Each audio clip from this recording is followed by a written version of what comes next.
إعانة الطبقات في كل الأعصار لا يتحسن له تفسير لا يكون من فهم الفرد الذي قلما يخلص من التحسب لمسلكه ومشتري إسلامه يخصه ليس له دعوة الغير إليه إلا أن يعديه قبول الجمهور.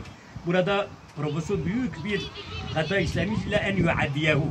Mencidi açın bütün Arap lügatları lisan-ı Arap dahil olmak üzere el-hadi ila lügatil Arab yuaddiyehu tecavezel emre ve enfezehu. Her ne kadar mana şey olursa a'da yuaddiyehu baba ekremeden iksab manasını burada ifade etmiyor. Bu bir.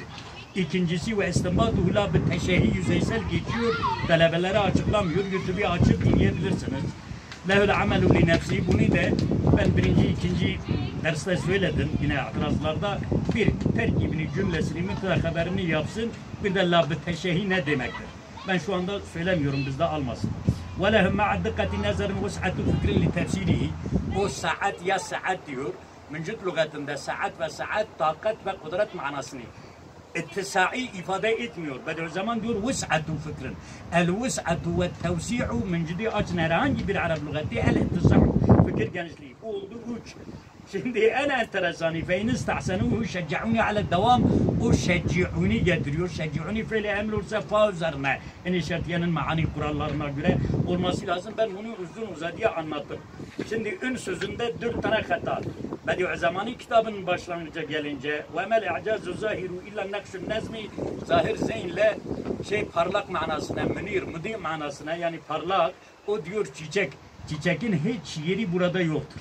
İkinci sayfaya gelince bir sürü hatalar hele fekema tutara hazil maqasidul arba'atu bi kulli tatara'i hususa ki Abdülkadir Badili merhum o da üstadın talebelerinden bana getirdi. Ben bunları düzelttim. Musel Kazım Ruha Haran Üniversitesi'nin rektörü 13 yaprak gönderdim. Bak sayfa değil 13 yaprak. 13 yaprak dedi ikinci takımdan düzeltiriz. O hala yaşıyor. Abdülkadir rahmet etmiş. Allah rahmet eylesin. Ve kema tetara'a hukusen lazimi fiil hazil maqasidul arba'atu ona faal olursa cümle manası tamamlanmıyor. Yani görüyor bu makasidi erba'a Kur'an'ın külünden görüyor. Nasıl görüyor? Görünüyor. Fiil-i müteaddi bila meculdür. Görünüyor. Yani tevhid, haşr, nübüvvet, adalet görünüyor. Bu oldu 5. Bu kitabın hala başındandır.